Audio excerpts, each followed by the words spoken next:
আসসালামু আলাইকুম। প্রিয় দর্শক, অন্য মঞ্চের আলাপ চাইতে আপনাদের সকলকে আমন্ত্রণ জানাচ্ছি। এবং বাংলাদেশের সাবেক প্রধানমন্ত্রী শেখ হাসিনার ভাগ্নি টিউলিপ সিদ্দিক, তার বিরুদ্ধে বাংলাদেশের রাজকীয় প্লট বরাদ্দে দুর্নীতির অভিযোগে মামলা চলছে এবং সবচেয়ে নাটকীয় খবর হলো এই মামলার রায় ঘোষণা হবে আর মাত্র কয়েকদিন পর 1 ডিসেম্বর। ব্রিটিশ দৈনিক দ্য গার্ডিয়ানের শিরোনামে বলা হচ্ছে, যুক্তরাজ্যের সাবেক মন্ত্রী টিউলিপ সিদ্দিকের বিরুদ্ধে এই বিচারকে পরিকল্পিত ও অন্যায্য বলে নিন্দা জানিয়েছেন ব্রিটেনের শীর্ষস্থানীয় আইনজীবীরা। মজার ব্যাপার হলো, প্রতিবাদ জানানো এই দলে টিউলিপের প্রতিপক্ষ কনজারভেটিভ পার্টির বিচার সচিবও আছেন সাবেক টরি অ্যাটর্নি জেনারেল ডমিনিক গ্রিপ সহ হাই প্রোফাইল বেশ কয়েকজন আইনজীবী। ব্রিটিশ এই আইনজীবী দলটি যুক্তরাজ্যে বাংলাদেশের হাই কমিশনার আবেদ ইসলামকে লেখা চিঠিতে গুরুতর অভিযোগ এনে বলেছেন, বাংলাদেশে টিউলিপ সিদ্দিকের আইনজীবীকে গৃহবন্দী করে রাখা হয়েছিল এবং ওই আইনজীবীর মেয়েকে হুমকি দেওয়া হয়েছিল। দর্শক, দ্রুত গতির বিচারিক প্রক্রিয়া, লন্ডনের নামকরা আইনজীবীদের প্রতিবাদ আর টিউলিপের রাজনৈতিক হয়রানির অভিযোগ সব মিলিয়ে ব্যাপারটা বেশ জমজমাট হয়ে উঠেছে। প্রশ্ন হলো, কেন এই রায় এত দ্রুত নেওয়া হচ্ছে? সেই রাজনৈতিক রসায়নটা বুঝে নিতে চলুন যাওয়া যাক বিশ্লেষণে। দর্শক, কল্পনা করুন আপনি লন্ডনের সিটি মিনিস্টার, মানে কিছুদিন আগে ব্রিটেনের অ্যান্টি করাপশন বা দুর্নীতি বিরোধী দপ্তরের মন্ত্রী ছিলেন, আর হঠাৎ একদিন শুনলেন সুদূর বাংলাদেশে, যাকে আপনি একটি বিদেশি দেশ মনে করেন, সেখানে আপনার বিরুদ্ধে বিশাল দুর্নীতির মামলার চার্জশিট রেডি। মনে হতে পারে এটি যেন কোনো হলিউড অ্যাকশন মুভির প্লট। টিউলিপ সিদ্দিক এই বিষয়টিকে বলছেন তিনি সেই কাফকাস্ক দুঃস্বপ্নে বা কাফকাস্ক নাইটমেয়ারে আটকে আছেন। টিউলিপ সিদ্দিক ইংল্যান্ডের হ্যাম্পস্টেড অ্যান্ড হাইগেটের নির্বাচিত এমপি, লেবার পার্টির নেত্রী এবং ব্রিটিশ প্রধানমন্ত্রী কিয়ার স্টারমারের ঘনিষ্ঠজন।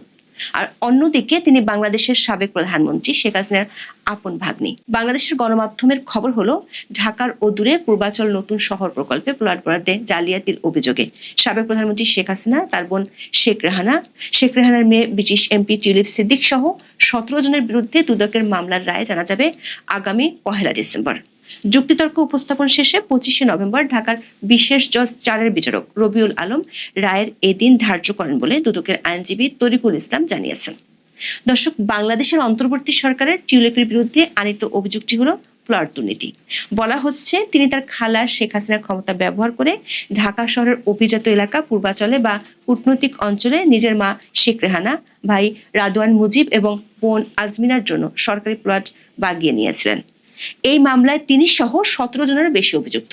এই মুহূর্তে বিষয়টি নিয়ে আন্তর্জাতিক মনোযোগের কারণ হলো, এই মামলার রায় দেয়া হচ্ছে 1 ডিসেম্বর, আর টিউলিপ সিদ্দিক এখন লন্ডনে বসে এই বিচারের সম্মুখীন হচ্ছেন, অর্থাৎ তার অনুপস্থিতি বা ইন অ্যাবসেন্সিয়ায় বিচার চলছে।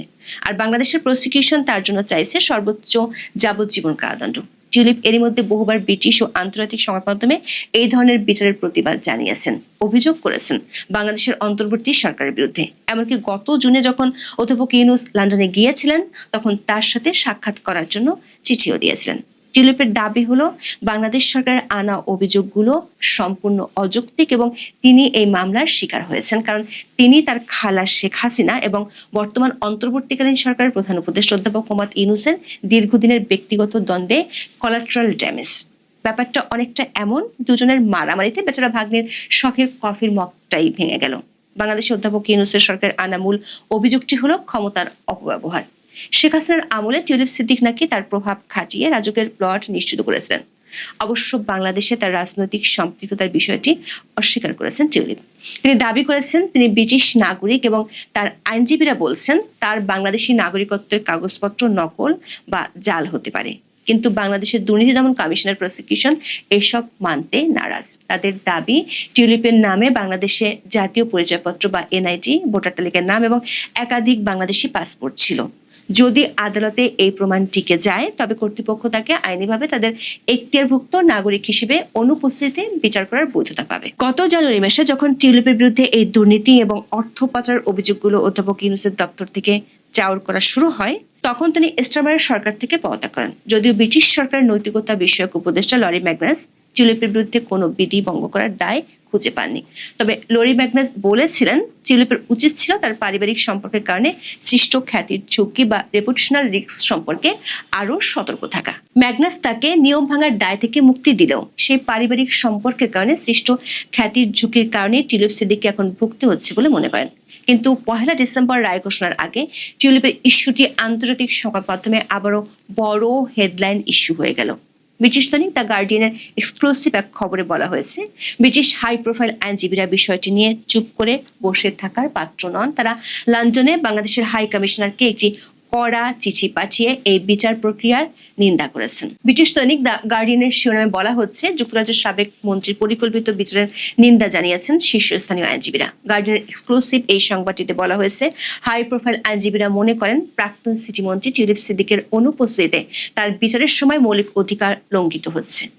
দর্শক, কড়া ভাষায় লেখা চিঠিতে স্বাক্ষর করা আইনজীবীদের মধ্যে আছেন টিউলিপের বিরোধী রাজনৈতিক দলের সদস্য সাবেক বিচার সচিব রবার্ট ব্যাকল্যান্ড কেসি এবং সাবেক টরি অ্যাটর্নি জেনারেল ডমিনিক গ্রিপ। আরও আছেন আন্তর্জাতিক খ্যাতিসম্পন্ন আইনজীবী চেরি প্লেয়ার কেসি, ফিলিপ স্যান্ডস কেসি এবং জিওফ্রে রবার্টসন কেসি। এরা সবাই মিলে এই বিচারকে কৃত্রিম এবং পক্ষপাত দুষ্টু বলেছেন, মানে যাকে ইংরেজিতে বলা হয় কনসেপ্ট অ্যান্ড আনফেয়ার। ব্রিটিশ নামকরা এই আইনজীবীদের পক্ষ থেকে তোলা মূল অভিযোগগুলো শুনলে মনে হবে এ যেন বাংলাদেশের বিচার ব্যবস্থা নয়, তৃতীয় বিশ্বের কোনো স্বৈরাচারী সরকারের কার্যকলাপের বিবরণ। ব্রিটিশ এই হাই প্রোফাইল আইনজীবীদের চিঠিতে বেশ কয়েকটি গুরুতর অভিযোগ তুলে ধরা হয়েছে।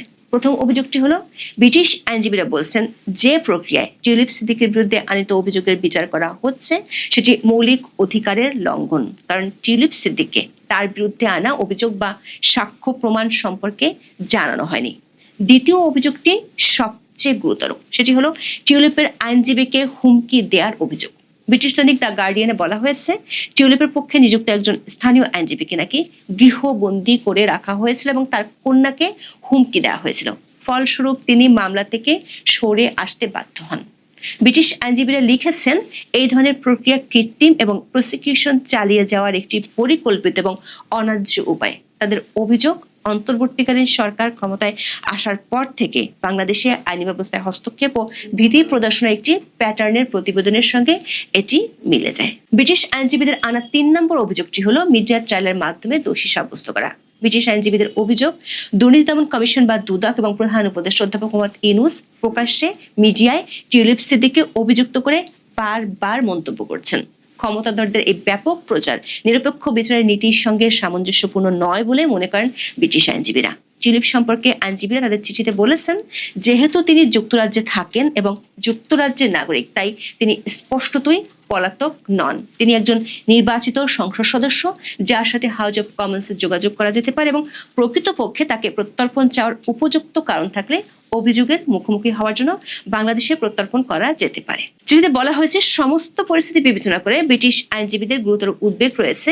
মিস সিদ্দিকের অনুপস্থিতিতে বিচার অন্যায্য, তার আত্মপক্ষ সমর্থনের যথাযথ সুযোগ নেই বা প্রকৃতপক্ষে কোনো সুযোগ নেই যে তার অনুপস্থিতিতে কোনো যুক্তি ছাড়াই তার বিচার করা হচ্ছে এবং এই প্রক্রিয়াটি আন্তর্জাতিকভাবে স্বীকৃত ন্যায্যতার মানদণ্ডের চেয়ে অনেক কম। আইনজীবীরা সুষ্ঠু বিচার এগিয়ে যাওয়ার অনুমতি দেওয়ার জন্য বাংলাদেশের কর্তৃপক্ষকে এই উদ্বেগগুলো সংশোধন করার আহ্বান জানিয়েছেন। দর্শক, ব্রিটিশ আইনজীবীদের প্রতিবাদ এটাই প্রমাণ করে এই রায় আন্তর্জাতিকভাবে সহজে গ্রহণযোগ্য হবে না, কারণ আইনজীবীরা বিচারিক প্রক্রিয়ায় হস্তক্ষেপ, আইনজীবীকে হুমকি এবং পক্ষপাতে সুস্পষ্ট অভিযোগ এনেছেন। আন্তর্জাতিক বিশ্লেষকরা এই মামলাটিকে দেখছেন বাংলাদেশের বিচার বিভাগকে রাজনৈতিক প্রতিপক্ষকে নিষ্ক্রিয় করার হাতিয়ার হিসেবে ব্যবহারের একটি সাম্প্রতিক দৃষ্টান্ত হিসেবে। এখন প্রশ্ন হলো, 1 ডিসেম্বরের রায় যদি টিউলিপের বিরুদ্ধে যায় তবে তার পরিণতি কি হবে? প্রসিকিউটর মোহাম্মদ তারিকুল ইসলাম নিশ্চিত করেছেন যে দোষী সাব্যস্ত হলে টিউলিপ সিদ্দিকের 3 থেকে 10 বছরের কারাদণ্ড হতে পারে। কিন্তু যেহেতু যুক্তরাজ্য এবং বাংলাদেশের মধ্যে কোনো প্রত্যর্পণ চুক্তি নেই, তাই তিনি যুক্তরাজ্যে সুরক্ষিত থাকতে পারেন। দর্শক, এই মামলার সবচেয়ে আলোচিত দিক হলো এর অস্বাভাবিক দ্রুততা। প্লট দুর্নীতি বা অর্থ পাচারের মতো জটিল মামলা বাংলাদেশে সাধারণত বছরের পর বছর চলতে থাকে। সেখানে ক্ষমতাচ্যুত শেখ পরিবারের বিরুদ্ধে এই রায় আসছে একেবারে সুপারসনিক গতিতে। এই দ্রুততার পিছনে কি অধ্যাপক ইউনূসের ব্যক্তিগত আক্রোশ কাজ করছে, নাকি এটি বৃহত্তর রাজনৈতিক কৌশলের অংশ, সেই প্রশ্ন উঠছে। অধ্যাপক মোহাম্মদ ইউনূস সাবেক প্রধানমন্ত্রী শেখ হাসিনার একজন গুরুতর বিরোধী। শেখ হাসিনার সরকার ক্ষমতায় থাকাকালে ইউনূসকেও বিভিন্ন দুর্নীতির অভিযোগে একাধিক মামলার সম্মুখীন হতে হয়েছিল, যদিও ক্ষমতায় আসীন হওয়ার পর রাতারাতি আদালত সেসব অভিযোগ খারিজ করে দেন। স্বাভাবিকভাবেই ক্ষমতার বদলের পর দুই প্রতিদ্বন্দ্বীর মধ্যে সম্পর্ক কেমন হবে তা সহজেই অনুমেয়। দুদকের চেয়ারম্যান আব্দুল মোমেন ঘোষণা করেছিলেন শেখ হাসিনা এবং তার পরিবারের বিরুদ্ধে 6টি দুর্নীতির মামলার রায় অক্টোবর বা নভেম্বরের মধ্যে ঘোষণা করা হবে। আইনজীবীদের অভিমত হলো এই তড়িৎ সময়রেখা বিচারিক প্রক্রিয়ার স্বাভাবিক গতির ইঙ্গিত দেয় না, বরং এটি একটি সুস্পষ্ট রাজনৈতিক উদ্দেশ্যের কারণেই হচ্ছে। রাজনৈতিক বিশ্লেষকরা এবং সমালোচকরা মনে করছেন এই দ্রুত বিচার প্রক্রিয়াটি হলো রাজনৈতিক বিলুপ্তকরণের কৌশল, যাকে ইংরেজিতে বলা হয় পলিটিক্যাল লিকুইডেশন। প্রশ্ন হলো এর পেছনের কারণ কি? বিশ্লেষকরা মনে করেন গত 17 নভেম্বর বাংলাদেশের আন্তর্জাতিক অপরাধ ট্রাইব্যুনাল আদালতে সাবেক প্রধানমন্ত্রী শেখ হাসিনার বিরুদ্ধে ফাঁসির দণ্ড দেওয়া হয়েছে। আবার গত 12 মে থেকে বাংলাদেশে আওয়ামী লীগের কার্যক্রম নিষিদ্ধ আছে। কিন্তু নির্বাচনের সম্ভাব্য দিনক্ষণ যতই ঘনিয়ে আসছে ততই আওয়ামী লীগের উপর নিষেধাজ্ঞা তুলে নেওয়ার চাপ বাড়ছে সরকারের উপর। এমন পরিস্থিতিতে রাজনৈতিক বিশ্লেষকরা মনে করছেন খুব দ্রুত গতিতে প্লট দুর্নীতির সেসব মামলায় রায় দেওয়া হচ্ছে যেগুলোতে মূলত শেখ পরিবারের সদস্যরাই মূল আসামি। এর অর্থ হলো যদি কোনো কারণে সরকার আওয়ামী লীগের উপর নিষেধাজ্ঞা তুলে নিতে বাধ্য হয়, তাহলে ইতিমধ্যে ফাঁসির দণ্ডপ্রাপ্ত শেখ হাসিনা হয়তো দেশে এসে আওয়ামী লীগের হাল ধরতে পারবেন না। তখন শেখ পরিবারের অন্য সদস্য যেমন শেখ হাসিনার বোন শেখ রেহানা, মেয়ে সাইমা ওয়াজেদ পুতুল এবং ছেলে সজীব ওয়াজেদ জয় দেশে এসে আওয়ামী লীগের হাল ধরার সম্ভাবনা জাগতে পারে। সেটি যাতে না হতে পারে সেজন্যই তড়ি ঘড়ি করে প্লট দুর্নীতির মামলাগুলো রায় দেওয়া হচ্ছে কিনা এমন প্রশ্ন তুলেছেন অনেকে। প্লট দুর্নীতির অভিযোগে দায়ের হওয়া অন্য 3টি মামলা, যেগুলোতে আসামি হলেন শেখ হাসিনা ও তার ছেলে এবং মেয়ে, সেই মামলাগুলো রায় দেওয়া হবে 27 নভেম্বর। এমনকি দুদক কর্তৃপক্ষ হাইকোর্টের আদেশে স্থগিত থাকা টিউলিপের বিরুদ্ধে পুরাতন গুলশান মামলাটিও পুনরুজ্জীবিত করার উদ্যোগ নিয়েছে। মনে হতে পারে বাংলাদেশের আদালত পাড়ায় সাধারণত ধীর গতিতে চলা বিচার এখন ইউনূস সরকার অধীনে রেস ট্র্যাকের দ্রুততম ঘোড়ায় পরিণত হয়েছে, বিশেষ করে যখন প্রতিপক্ষ শেখ পরিবার। টিউলিপ সিদ্দিক মনে করছেন ঢাকা ও লন্ডনের এই ডামাডোল আসলে দুই মহরতী শেখ হাসিনা এবং অধ্যাপক মোহাম্মদ ইউনূসের দীর্ঘদিনের ব্যক্তিগত ও রাজনৈতিক রেষারেষির ফসল। এই রেষারেষিতে টিউলিপ সিদ্দিক এখন আন্তর্জাতিক গণমাধ্যমের শিরোনামে। রাজনৈতিক বিশ্লেষণে এটাকে প্রতিশোধের খেলা হিসেবেই দেখা হচ্ছে, যেখানে অধ্যাপক ইউনূসের নেতৃত্বে থাকা সরকার দুদককে ব্যবহার করে খুব তড়িঘড়ি করে বিচারিক দণ্ড নিশ্চিত করে রাজনৈতিকভাবে আওয়ামী লীগ এবং শেখ পরিবারকে নির্বাচন থেকে দূরে রাখার চেষ্টা করছে বলে অভিযোগ উঠে আসছে। এই পুরো পরিস্থিতিকে একটি পারিবারিক সোপ অপেরার সাথে তুলনা করা যায়, যেখানে দুই প্রধান চরিত্রের ব্যক্তিগত আক্রোশের মধ্যে ফেঁসে গেছেন শেখ হাসিনার আন্তর্জাতিক খ্যাতিসম্পন্ন ভাগ্নি। অপেক্ষা শুধু 1 ডিসেম্বরের। দর্শক, 1 ডিসেম্বরের রায় যদি দোষী সাব্যস্ত হওয়ার পক্ষে যায়, তবে তা শুধু শেখ পরিবারের বিরুদ্ধে একটি আইনি দণ্ড হবে না, বরং বাংলাদেশের বিচার ব্যবস্থার স্বচ্ছতা নিয়েও আন্তর্জাতিক মহলে প্রশ্ন তুলে দেবে, যা নিয়ে ব্রিটিশ আইনজীবীরা ইতিমধ্যেই সরব হয়েছেন। দেখা যাক এই রাজনীতির রসন ঠিক কি ফল নিয়ে আসে। আসসালামু আলাইকুম দর্শক, এই কথা নিঃসন্দেহে দ্বার্থহীন কণ্ঠে উচ্চারণ করা যায় যে আগামী নির্বাচন অংশগ্রহণমূলক করতে আন্তর্জাতিক বিশ্বের প্রচণ্ড চাপের মুখে পড়েছে এবং আরও বেশি পড়তে যাচ্ছে ডক্টর ইউনূস সরকার। খুব স্বাভাবিক। এবং আন্তর্জাতিক বিশ্বের সঙ্গে বা বহিঃশক্তির সঙ্গে আমাদের সরকারের কী ধরনের কথাবার্তা হচ্ছে তা তো খুব উপরিভাগ থেকে খুব বেশি জানার কোনো সুযোগ নেই। তবে নানান মাধ্যমে বিশ্বাসযোগ্য সূত্রে নানান ধরনের ইঙ্গিত পাওয়া যাচ্ছে। উদাহরণ হিসেবে যদি আমরা কমনওয়েলথ মহাসচিব শার্লি বোচোয়ের বাংলাদেশ সফরের কথা বলি, তিনি বাংলাদেশ সফরে এসে সরকারের প্রধান উপদেষ্টা থেকে শুরু করে সরকারের বিভিন্ন পর্যায়ের বৈঠক করেছেন, প্রধান নির্বাচন কমিশনের সঙ্গে বৈঠক করেছেন এবং একই সঙ্গে ভারতসহ বাংলাদেশে নিযুক্ত বেশ কয়েকটি রাষ্ট্রের রাষ্ট্রদূত এবং হাই কমিশনের সঙ্গে তিনি বৈঠক করেছেন। কি কথা হয়েছে সেসব বৈঠকে আমরা খুব বেশি জানার সুযোগ তৈরি করতে পারিনি। তবে নানানভাবে নানান বিশ্বস্ত সূত্রে যেটুকু জানা যাচ্ছে, কমনওয়েলথের পক্ষ থেকে একটা গুরুত্ব তুলে ধরা হয়েছে আগামী নির্বাচনকে ইনক্লুসিভ করতে। এবং কেন কমনওয়েলথ আমাদের জন্য খুবই গুরুত্বপূর্ণ সে বিষয়ে পরে আসছি। প্রধান উপদেষ্টার সঙ্গে তিনি গত সোমবার যে বৈঠকটি করেছেন, সেই বৈঠকের বিষয়ে প্রধান উপদেষ্টার প্রেস উইং থেকে যেই বিজ্ঞপ্তিটি, প্রেস বিজ্ঞপ্তি গণমাধ্যমে পাঠানো হলো, সেখানে কি বলা হয়েছে? সেখানে বলা হয়েছে বাংলাদেশের গণতান্ত্রিক রূপান্তর এবং আসন্ন সাধারণ নির্বাচনে কমনওয়েলথের পূর্ণ সমর্থন আশা করেছেন ডক্টর মোহাম্মদ ইউনূস এবং তিনি কমনওয়েলথের মহাসচিবকে বাংলাদেশের নির্বাচনের প্রতি গভীর আগ্রহের জন্য ধন্যবাদ জানান এবং অন্তর্বর্তীকালীন সরকারের পক্ষ থেকে নির্বাচন অবাধ, স্বচ্ছ, গ্রহণযোগ্য ও উৎসবমুখর পরিবেশে আয়োজনের অঙ্গীকার পুনর্ব্যক্ত করেন। তো প্রেস উইং থেকে তো এ ধরনের শব্দ দিয়েই বিজ্ঞপ্তি পাঠানোর কথা। শব্দগুলো খেয়াল করুন, লেখা রয়েছে নির্বাচন অবাধ, স্বচ্ছ, গ্রহণযোগ্য এবং উৎসবমুখর। অংশগ্রহণমূলক, ইনক্লুসিভ, অন্তর্ভুক্তিমূলক এইসব শব্দ কিন্তু কোথাও নেই বা থাকেও না। প্রধান উপদেষ্টা যেসব বক্তব্য দিচ্ছেন, সরকারের পক্ষ থেকে যে কথাগুলো বলা হচ্ছে, কোথাও অংশগ্রহণমূলক বলা হচ্ছে না। কিন্তু শার্লি বোচোয়ে তিনি তার ফেসবুকে যে পোস্টগুলো দিয়েছেন, বাংলাদেশ সফর শেষে ফিরে যাওয়ার পরে যে পোস্টগুলো দিয়েছেন, সেখানে নানান ধরনের ইঙ্গিত পাওয়া যাচ্ছে এবং স্পষ্টভাবে তিনি কী বলতে চেয়েছেন বা কমনওয়েলথ কী বলতে চাচ্ছে সে সম্পর্কে স্পষ্ট ধারণা পাওয়া যায়। তিনি প্রধান উপদেষ্টার সঙ্গে যে বৈঠকটি হয়েছে সে সম্পর্কে তার ফেসবুক পোস্টে উল্লেখ করছেন যে কমনওয়েলথের পক্ষ থেকে বাংলাদেশের আগামী নির্বাচন অংশগ্রহণমূলক এবং ন্যায়সঙ্গতভাবে যাতে অনুষ্ঠিত হয় সে বিষয়ে কথা বলা হয়েছে। আবার প্রধান নির্বাচন কমিশনারের সঙ্গে যে বৈঠক করেছেন সে বিষয়ে তিনি আলাদা একটি পোস্ট দিয়েছেন। সেখানে তিনি যে বিষয়টি বলছেন যে একটি অন্তর্ভুক্তিমূলক, বিশ্বাসযোগ্য এবং সকল বাংলাদেশের অংশগ্রহণমূলক নির্বাচনে কমনওয়েলথ কীভাবে বাংলাদেশকে সহযোগিতা করতে পারে সেসব বিষয়ে কথা হয়েছে। অর্থাৎ অন্তর্ভুক্তিমূলক, অংশগ্রহণমূলক এই শব্দগুলো তিনি বেশ জোরালোভাবে উপস্থাপন করেছেন। এবং একই সঙ্গে তিনি বাংলাদেশের এই মুহূর্তে বিভিন্ন যে প্রধান রাজনৈতিক দল, বিশেষ করে বিএনপি, জামাতে ইসলামী, এনসিপি এবং জাতীয় পার্টির দুই অংশের সঙ্গে তারা বৈঠক করেছে কমনওয়েলথের পক্ষ থেকে শার্লি বোচোয়ের নেতৃত্বে। সেখানেও আগামী নির্বাচন কতটা অবাধ, সুষ্ঠু এবং অংশগ্রহণমূলক করা যায় সে বিষয়ে আলোচনা হয়েছে। এগুলো নানান মাধ্যমে জানা যাচ্ছে। এবং সবচেয়ে বড় যে ইম্পর্টেন্ট বিষয় সেটি হচ্ছে আওয়ামী লীগ সভানেত্রী শেখ হাসিনার পুত্র সজীব ওয়াজেদ জয়ের সঙ্গে তিনি নাকি অনলাইনে বৈঠক করেছেন নানান বিশ্বস্ত মাধ্যমে, এই কথাও জানা যাচ্ছে। অর্থাৎ আগামী নির্বাচন অংশগ্রহণমূলক হতে হবে। আমি যে বিষয়টি সবসময় আমার ধারণা থেকে বলে আসছি যে ফেব্রুয়ারিতে সম্ভবত নির্বাচন হবে না, আর হলেও সেটি অবশ্যই অংশগ্রহণমূলক হতে হবে, সেটি ফেব্রুয়ারিতে হোক কিংবা আরও পরে বা আগে, যখনই হোক না কেন। এখন বিষয় হচ্ছে যে কমনওয়েলথ কেন গুরুত্বপূর্ণ আমাদের জন্য।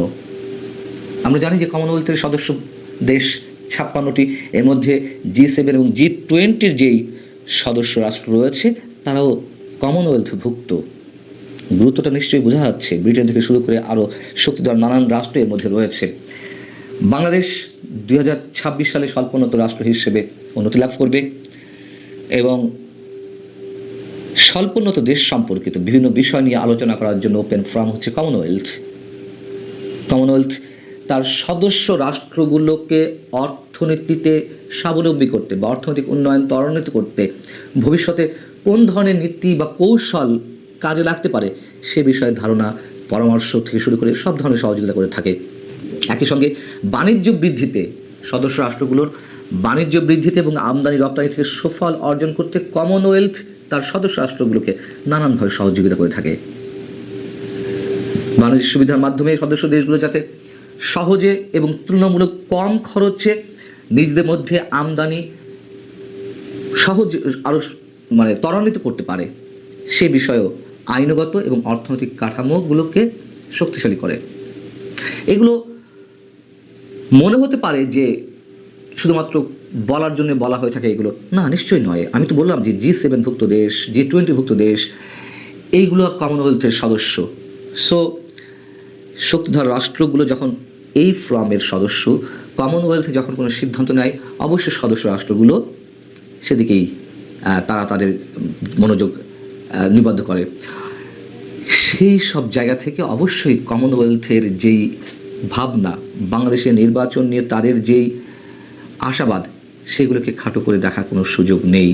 এবং এরপরে তো ভারত রয়েছেই। সবসময় বলি যে ভারত আওয়ামী লীগের জন্য নয়, ভারত তার নিজের সিকিউরিটির জন্যই অংশগ্রহণমূলক নির্বাচন অবশ্যই প্রত্যাশা করে এবং তার জন্য যা যা করার ভারত ততটাই করার চেষ্টা করবে। ভালো থাকুন সবাই।